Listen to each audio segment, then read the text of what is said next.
Now, for me, it's usually the other way around, but as this economy lurches lower and liquidity dries up, it's the financial health that really we want to be able to understand and know if companies can weather or have the ability to weather conditions as publicly traded companies. So we begin with the balance sheet and take a look at Nike's there.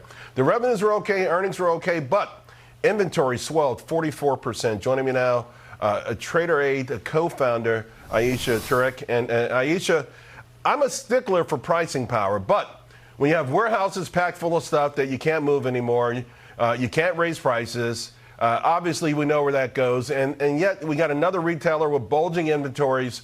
What does this say about the economy, consumers, and the stock market? Well, hello, Charles. First of all, thank you so much for having me back on. I think Nike sent us a warning signal, and it's something that we've seen, in the last couple of weeks with Walmart, with Target, and a few other stocks. I mean, FedEx was a big one as well.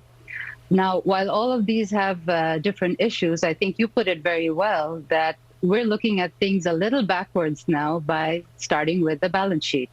So yes, the slowing of inventory is a huge issue now among retailers, and I think it's going to get worse because this is exactly what we see when we go into an economic slowdown. I don't have to tell you about the macro environment. I'm sure you know it better than me. And as we see demand getting destroyed, we will see more and more inventory pile up, which is a classic sign of an impending recession. So broadly, almost everyone on the street agrees that earnings estimates are too high for the third quarter. Can you give us an idea, though, based on history, just how badly they're out of whack right now? Sure. I actually put out a very interesting tweet this morning. It's a nice little chart that shows the average, decline in EPS over the last few recessions. And if you look at it, it's about 30%. And if you take out the great financial crisis and the dot-com bubble, it's about a 20% decline in earnings. And yet what we're looking at for the third quarter is almost a 3% earnings growth. That's according to FactSet. Right. So I still think that we're way too high. We were way too optimistic last quarter as well. I was hoping for more, downward revisions, but it seems like it's coming this quarter instead of the last quarter. So I got less than a minute to go, and there are some stocks, though, that you're looking at for the right price. A couple that really caught my eye, Palo Alto Network and UPS, particularly UPS in light of that FedEx warning that you just talked about. Where would you be a buyer of them? No, absolutely. I think I'm a little partial to UPS because of the CEO. I think Carol Tomé has done a fantastic job after she came on as CEO.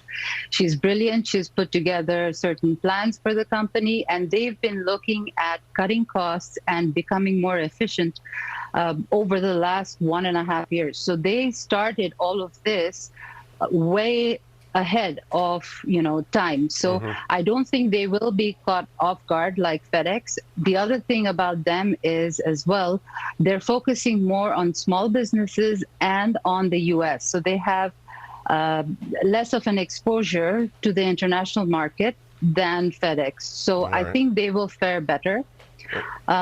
Look, the way we have, sorry, go ahead. We're running out of time here, but I did want to also say, full disclosure, I've got my subscribers in UPS, and we're down in the position. So I'm glad to hear, and by the way, I love the fact that you start with management. I don't know that we have enough analysts who come on the show and talk about management, because ultimately, it really is down to the ability to execute, and great managers can do it, and that's how you make a lot of money. We got to leave it there. I appreciate your time, Ayesha. Talk to you again real soon.